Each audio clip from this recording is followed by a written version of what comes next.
Selamat malam. Salam hangat dari gue angkasa buat kalian semua dan dunia tentunya. Semoga sehat selalu dan segala yang diimpikan dapat terwujud. Bicara soal mimpi dan pastinya berharap mimpi itu dapat terwujud. Ya, mimpi boleh, tapi jangan terlalu terlarut di dalam mimpi. Karena apabila terlalu terlarut di dalam mimpi, kita jadi sulit melihat dan menghadapi kenyataan. Oh iya, di sini gue mau bercerita sedikit aja sama kalian. Buat yang lagi galau atau risau, sudahi dulu. Jangan terlalu dipikirin. Karena pada dasarnya galau dan risau itu manusiawi. Dan yang membuat rasanya semakin dalam itu adalah pikiran kita sendiri. Jadi lebih baik disentil aja deh pikirannya. Gue suka sama cuaca malam hari. Kerasa nyaman dan sunyi ketika semua orang berkutat dengan mimpinya masing-masing dan gue masih terjaga. Entah apa yang dilakuin, tapi selalu aja ada yang dilakuin. Entah kepaksa juga. Biar gak gabut aja kali ya. Manusia itu menarik.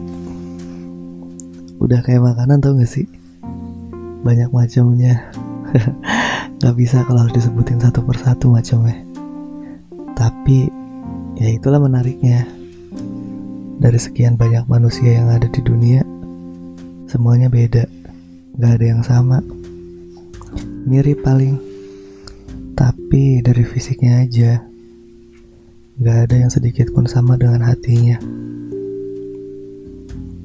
Kalian ngerasa gak sih? Kalau hidup manusia itu memang rutenya selalu seperti itu. Monoton, selalu sama. Bayi lahir dan tumbuh. Terus sampai di titik harus bertahan hidup mandiri. Dan sampai pada akhirnya kematian. Monoton kan? Bicara tentang bayi, identik dengan kelahiran manusia ke bumi. Bayi adalah anak yang merupakan titipan dari Tuhan dan sebuah anugerah terindah untuk orang tua yang melahirkan. Ya, di sini gue mau sedikit membicarakan tentang anak kedua lebih tepatnya. Pasti deh banyak dari kalian yang merupakan anak kedua yang lahir ke dunia dari orang tua kalian. Sedikit penasaran dengan anak kedua, dan ya kenyataannya gue sendiri juga merupakan anak kedua. Makanya gue coba buat bahas perihal anak kedua ini. Ini merupakan asumsi. Bukan asumsi. Lebih tepatnya dari apa yang gue rasain sebagai anak kedua.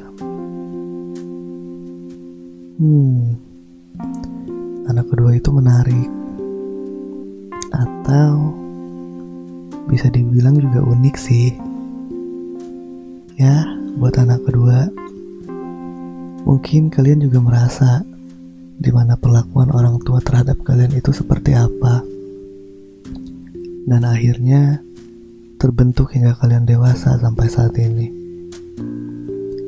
Ya memang gak selalu benar juga, apalagi sama.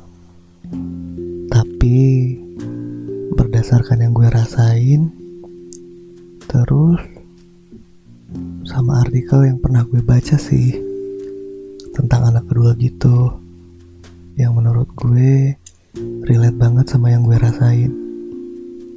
Entah juga gue baca di mana artikelnya. Mungkin waktu itu gak sengaja aja gue lagi lewat depan rumah kalian, terus ketemu deh sama artikel ini. Mungkin gak sih? Ya mungkin aja. Jadi karakter anak kedua itu bisa jadi sangat jauh berbeda dibanding anak pertama ataupun anak bungsu. Anak pertama selalu mendapat perhatian yang lebih dari orang tua, dan anak bungsu selalu lebih dimanjain. Ya, mungkin hal inilah yang terkadang membuat anak kedua merasa terabaikan. Gitu sih yang gue rasain. Relate. Tapi ya nggak selalu sama juga sama kalian. Ya, tapi intinya jangan malah jadi berkecil hati atau malah jadi semakin terbawa akan suasana terabaikan. Ya walaupun siapa sih yang suka diabaikan, apalagi sama si dia. Ada beberapa hal sih yang mana gue bilang anak kedua itu menarik dan relate banget sama apa yang gue rasain, dan mungkin juga kalian. Jadi anak kedua itu memiliki kepribadian yang paling berbeda di antara yang lainnya. Ya disadari atau enggak, anak kedua selalu menjadi yang paling berbeda di antara kakak atau adik. Kalau anak pertama sama anak bungsu sih selalu jadi perhatian orang tua. Ya beda ceritanya dengan anak kedua. Ya mungkin ya inilah yang jadi salah satu penyebab anak kedua jadi pribadi yang paling berbeda dalam hal apapun. Ya entah itu sikap, perilaku maupun gaya hidupnya. Ya contohnya sih ya mungkin paling jutek, ya atau paling murah senyum, paling nakal, ya mungkin paling pendiam juga, ya dan paling lainnya deh. Anak kedua juga punya daya tarik tersendiri sih buat lingkungannya. Ya di sini anak kedua itu biasanya lebih menjadi perhatian orang lain karena memiliki kepribadian yang lebih menarik.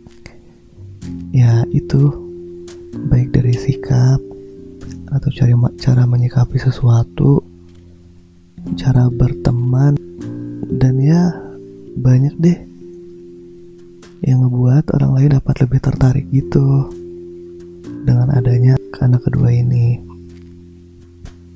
Ya, yang pasti anak kedua itu susah banget diatur dan cenderung punya ego yang tinggi sama ambisius gitu. Banyak sih orang berpendapat dan mengakui bahwa anak kedua merupakan anak yang paling bandel dan susah diatur karena memiliki ego yang cenderung tinggi. Ya lebih dari itu, terkadang beberapa dari mereka kerap menjadi pembuat masalah. Ya troublemaker sih. Kalau gue enggak lah. Masa sih? Jadi kalau ambisius itu ya mungkin ya ketika mereka menginginkan sesuatu ya bakal berusaha dengan sungguh-sungguh dan fokus untuk mendapatkannya gitu, kayak gue. Karena pada dasarnya ya anak kedua punya jiwa gigih dan pekerja keras. Ya gitu deh. Ya tapi buat kalian yang anak kedua ya kurangin lah egonya. Jangan terlalu dijunjung tinggi egonya, gak baik juga. Anak kedua, yang pasti anak kedua mudah berinteraksi dan cepat akrab dengan orang lain. Ya mereka punya nilai persahabatan yang kuat karena terbiasa dengan keadaan yang sedikit tersisih di keluarga. Anak kedua ini ya berusaha mendapatkan perhatian dari luar lingkungan rumah. Mereka lebih suka menjalin hubungan dekat dengan orang lain ketimbang dengan keluarga sendiri. Enggak deh gue. Tapi iya juga. Jadi bingung deh. Ya, relate sih. Anggap aja relate. Ya, intinya mereka selalu berusaha untuk membuat orang lain senang agar jalinan persahabatan semakin kuat. Ya, jeleknya itu anak kedua gak berani untuk mengambil keputusan dalam segala hal, terutama yang berkaitan dengan dirinya sendiri. Alasannya karena takut merugikan orang lain. Padahal kan gak gitu ya. Ya harusnya kan ya pikirin dulu diri sendiri, baru mikirin orang lain. Tapi kayaknya buat anak kedua sulit deh. Bukan gak bisa, tapi susah aja. Faktanya anak kedua memiliki jiwa kreatif dan selalu ingin bebas. Ya, anak kedua biasanya lebih senang menyendiri, ya atau juga sama teman-temannya daripada berkumpul dengan anggota keluarga. Ya, seiring dengan kesendiriannya, anak kedua selalu memiliki semangat untuk melakukan sesuatu, sehingga imajinasi yang ada dalam dirinya berkembang dengan sangat baik. Mereka sangat menyukai fleksibilitas tanpa kekangan. Pekerjaan yang ingin mereka lakukan, ya pekerjaan yang gak mengikat dengan waktu. Apa semua orang kayak gitu ya? Dasar. Berpikiran terbuka dan cenderung suka mencoba hal yang baru. Mandiri sejak dini. Ya mungkin itulah kata-kata yang sering kita dengar, bahwa memang anak kedua cenderung lebih dituntut untuk lebih bisa mandiri sejak dini. Ya mungkin secara tidak sadar hal itu kita rasain. Bisa juga benar, bisa juga tidak sih. Ya hal ini membuat anak kedua suka mencoba hal-hal yang baru dan cenderung lebih berpikiran terbuka. Karena posisinya sebagai anak kedua, ya mereka terbiasa untuk menjadi mediator atau pendamai gitu di antara kedua belah pihak yang sedang berselisih. Ya, dia akan maju sebagai penggantinya untuk melerai. Atau kalau di keluarga juga mungkin ya anak kedua bisa ngegantiin posisi kakak kalau misalkan lagi ada masalah dan kakak lagi gak bisa buat menghadapinya. Ya gitu deh. Menarik kan anak kedua? Keren lagi. Jadi jangan deh merasa terabaikan. Ya walaupun yang udah merasa terabaikan, gak usah terlalu dipikirin deh. Sentil aja. Gak bisa segampang itu lagi. Ya tapi semakin dewasa kita juga akan semakin berpikir. Ya apalagi anak kedua itu kan terbuka. Jadi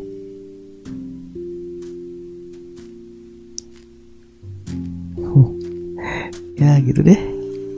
Dasar anak kedua bandel. Ya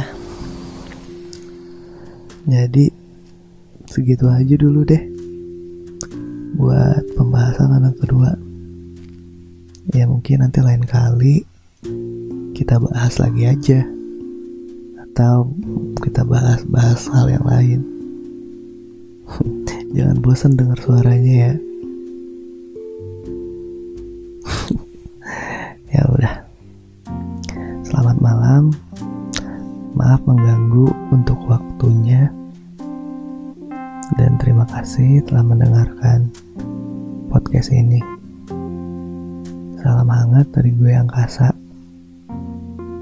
buat kalian dan dunia tentunya.